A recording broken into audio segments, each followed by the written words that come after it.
enggak Pak. Untuk madamin api di dalam ruangan, di indoor. Bukan berarti dia nggak bisa untuk madamin api di outdoor. Bukan tidak bisa, tapi tidak efektif. Tidak efektif. Nah, poinnya sama-sama ya untuk memadamkan api di 5 menit pertama. Kalau tadi cara penggunaannya harus memegang palanya diajar. Tapi kalau diajar lihat palanya gede, jangan dipegang deh. Itu ya, nggak boleh dipegang. Jangan dipegang intinya. Kalau bapak ibu nih, kalau ngelihat jenis apa udah kayak begini deh, ya. Yang selangnya nih besar, jangan pernah dipegang. Intinya itu, nggak boleh palanya dipegang. Karena kalau palanya dipegang itu, ya kan, pokoknya nggak boleh kepalanya dipegang.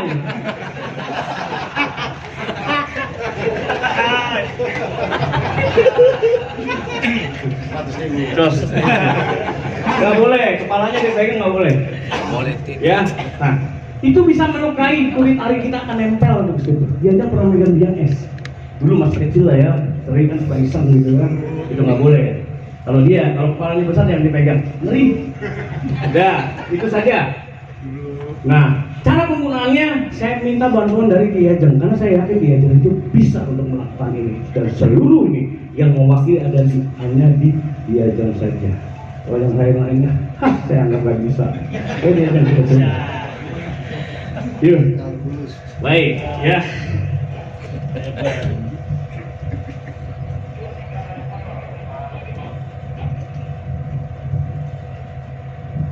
Nah, Diajeng, sini Diajeng. Anggaplah Diajeng lakukan sesuai dengan ini ya, tadi SOP-nya, ya. Nah, nanti Diajeng boleh arahkan kemana aja boleh, ke atas lah yang aman, ya. Sini juga nggak apa-apa. Kalau tadi Diajeng kan sudah paham tadi apa yang saya sampaikan, ya kan, bagaimana cara mempergunakannya itu, ya tadi pas gitu ya. PASS pertama adalah ya kan lakukan. Tapi sebelum melakukan itu, ya jangan buru-buru nafsu. Ya, ini kan kita potensinya bisa terjadi hal-hal yang kita inginkan, betul nggak? Nah, sebelum terjadi hal-hal yang tidak diinginkan, apa permintaan terakhir Diajeng? Ya, yuk, Diajeng, boleh. Ya, lakukan. Ya, pegang leher tabungnya. Ya, cabut pinnya. Oke, ini dong biar kelihatan sama. Nah, udah gitu, ya kan? Setelah itu, ya, selangnya tuh udah di status nih, ya. Oke. Nah, S yang pertama adalah squeeze, tekan. Jangan lama-lama. Iya kan?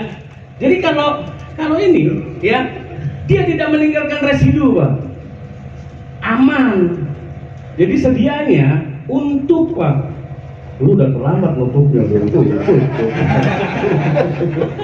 Koplak lu.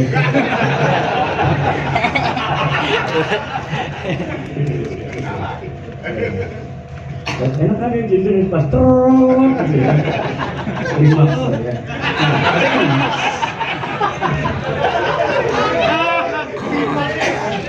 Kalau puas, selalu benar kan ya? Benar, saya nggak bohong. Apa yang dilakukan dia itu dia merasa puas.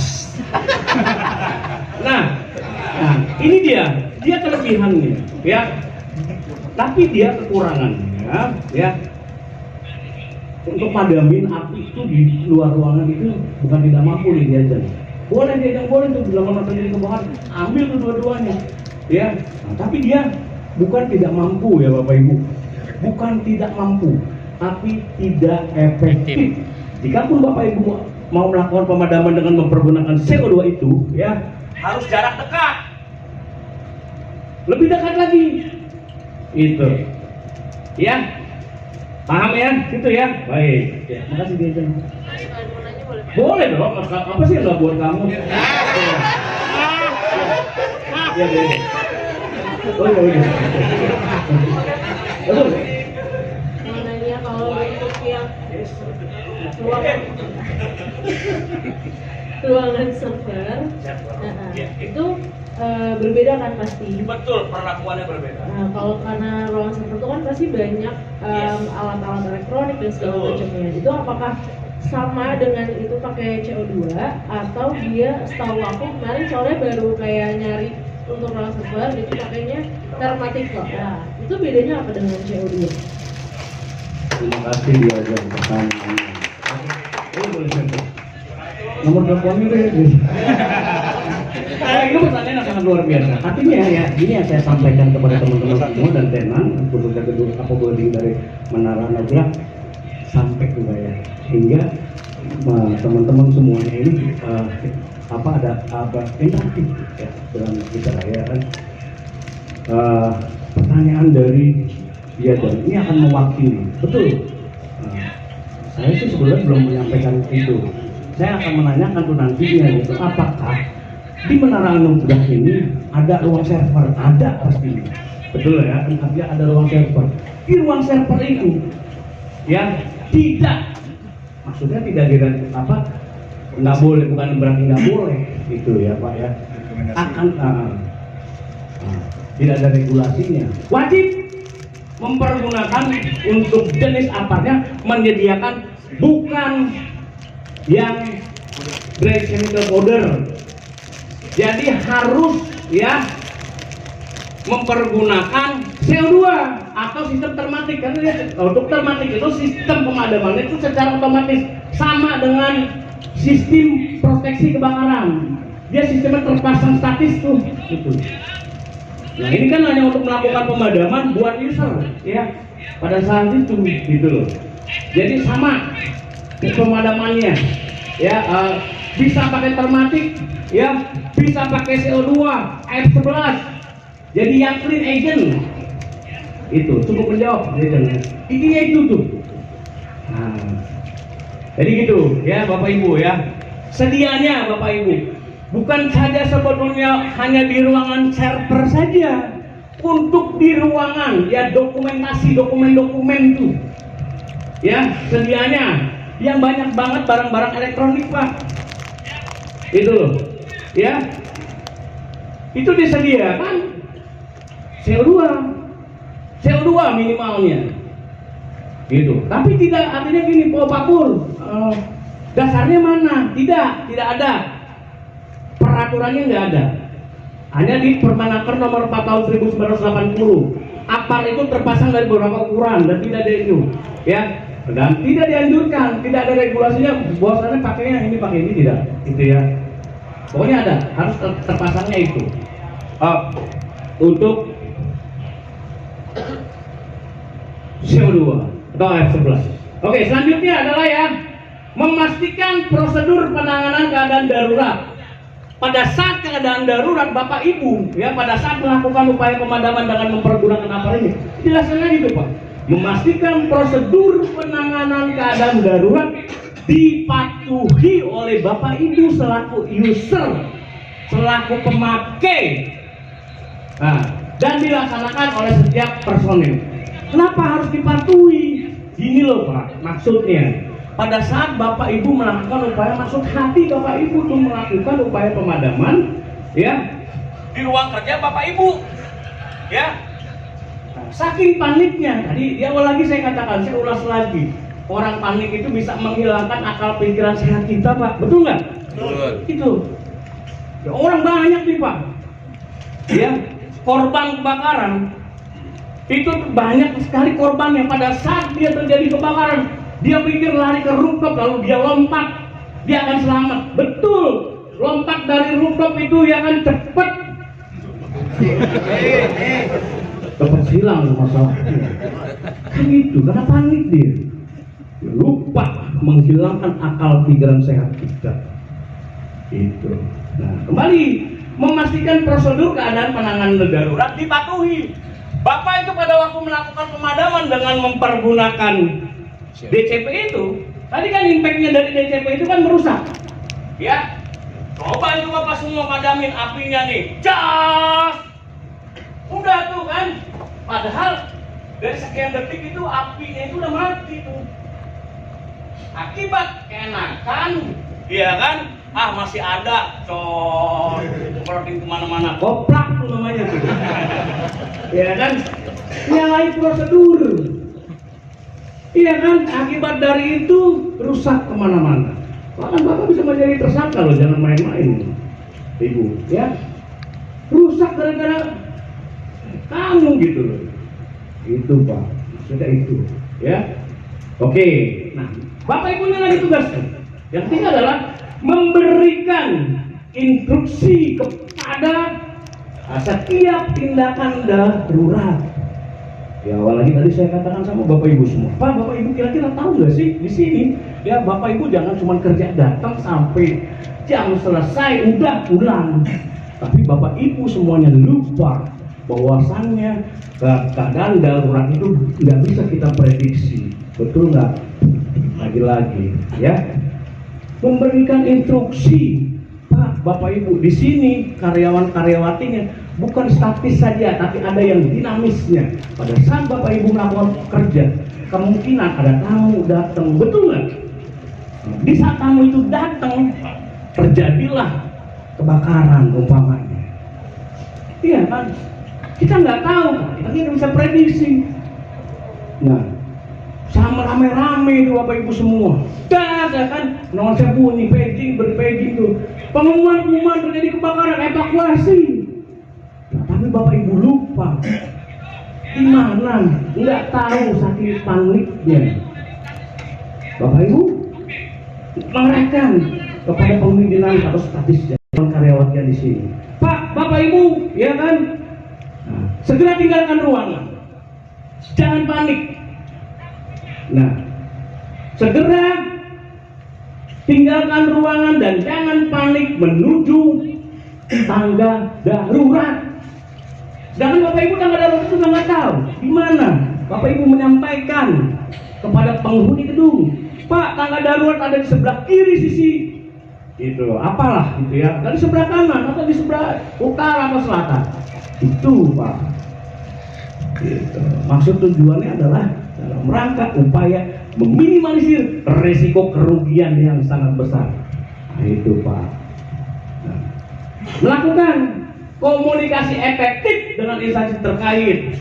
Dalam hal ini Bapak Ibu selaku floor warden, laporkan kepada di sini chief security atau fire safety managernya atau ya apa sini building manajemennya, Pak, terjadi kebakaran. Laporkan bahwasannya terjadi kebakaran di lantai berapa, lantai 10 gitu. Laporkan. Nah, komunikasikan ya, dan hubungi lagi-lagi tuh Pak 112. 112 itu bebas pulsa, nggak usah khawatir Pak. Lu punya handphone, belum tentu punya pulsa kan?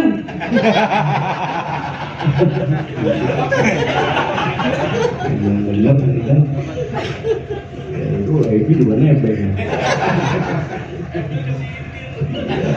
Kampung ini menang gantengnya itu ada.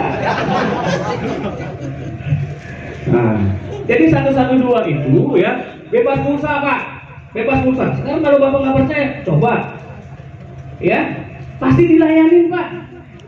Panggilan layani 112 itu. Nah, tapi butuh respon apa? Butuh apa? Butuh waktu. Ya kan? Itu loh Pak. Nggak cepet Pak, butuh proses. Nah, sedianya bila mana terjadi kebakaran segera aja hubungi handphone yang udah diketahui. Dan hari ini Pak, kebetulan Pak, saya hadirkan Pak, Bapak Taufik nih Pak, ya, Pak Taufik, ya, berdiri Pak, bulat kayak tahu, Pak Taufik ini Pak, ya, mereka beliau ini adalah yang bertugas, yang ditugaskan sebagai ya Kasatgas di wilayah Kuningan Timur Pak. Nah, Pak Taufik ini tugasnya nih Pak, secara umum dia harus mengetahui di sini Kuningan Timur itu gedung tinggi ada berapa, ya, lokasinya itu apa, tempat-tempat lokasi sumber-sumber air atau itu dia harus tahu Pak. Nah, ini dia sama definisinya dengan tugasnya dia dengan Binmas. Nah, damkar punya. Paling tidak untuk pengelola gedung atau tim security ini wajib memiliki nomor telepon Pak Taufik ini untuk berkomunikasi. Karena kalau melewat 112 itu juga butuh proses Pak, butuh proses. Ya artinya tidak lama juga tuh Pak, ya bisa bahkan 5 menit gitu Pak. Nah dengan Pak Taufik mungkin bisa lebih cepat. Mari ya. Nah, melaporkan status keadaan darurat kepada unsur pimpinan dan dalam hal ini dengan Dinas Penanggulangan Kebakaran dan Penyelamatan Provinsi DKI Jakarta atau stasiun terdekat di sini ya, sektor Setiabudi ya, paling dekat tuh Pak. Gitu. Ya, Bapak Ibu ya, semuanya. Jadi ini tugas-tugas Bapak itu ya, semua sebagai seorang keluarga ya, memimpin operasi pemadaman, memastikan prosedur penanganan keadaan darurat, oke ya. Nah, memberikan instruksi ya, melakukan komunikasi dan melaporkan status keadaan daruratnya. Baik.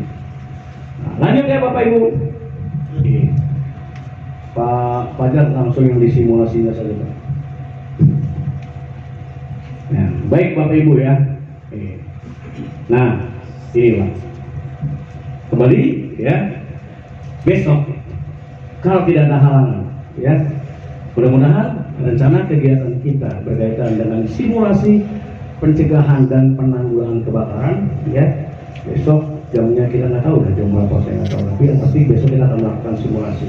Dan tugas dari seorang keluarga besok bisa memberikan pemberitahuan nih ya, karena ini kan simulasi ya, simulasi untuk masing-masing dari setiap rantainya. Jadi ada yang memang harus diberitahukan kepada kalian semua ya, untuk penghuni gedungnya. Walaupun kita nggak semua harus kita kasih tahu. Yang harus kita kasih tahu ya, mungkin ada yang orang obesitas, sudah punya penyakit jantung ya, atau punya berkebutuhan khusus, jangan, kasih tahu saja besok bahwasannya hari besok gitu Selasa jam sekian yang ini boleh kasih tahu, atau dia nggak boleh ninggalin ruangan ini juga nggak apa-apa, atau dia turun duluan sebelum itu boleh. Itu kembali bahwasannya walaupun ini latihan ya, potensinya itu ya bisa terjadi hal-hal yang kita tidak inginkan, karena semua besok sistem proteksi ya di kita itu mati total gitu Pak ya. Artinya Bapak Ibu semuanya dan penghuni gedung yang ada di sini, berapapun tingginya itu, mau tidak mau, suka tidak suka ya, harus melalui turunnya darurat gitu Pak. Ini masih kecil Pak buat Bapak Ibu, 27 lantai ya kan, 27 lantai di Provinsi DKI Jakarta. Dari 1.600 gedung yang dikategorikan gedung tinggi Pak, itu banyak sekali sekarang gedung yang mengklaim gedung tertinggi. 27 lantai, kecil Pak, ini kan berapa, 96 ya kalau kali 3. Iya itu iya. Hah? Di kecil itu Pak ya, kan baru paling sampai bawah banget. Itu gedung yang tertinggi nih Pak pada saat ini, yang mengklaim gedung tertinggi di Jakarta ini ada 10 tuh Pak. Tadinya ada 10 di tahun 2000 sampai di tahun 2021 itu. Saya Sudirman Center, BCA Tower, Gamma Tower, ya, Westin itu mengklaim gedung tertinggi Pak. Ya, BI 46, ya, itu. Nah, saat ini lagi Pak, ngadu tinggi-tinggian lagi tuh Pak, udah paling tinggi Pak. Itu. Di sini karyawannya kan paling pasnya sekitar berapa Pak? 3.000 ada ya Pak? 600-an. Ada? 600 Pak. 600-an? Iya. 600 kecil itu ya kan? Nah, iya.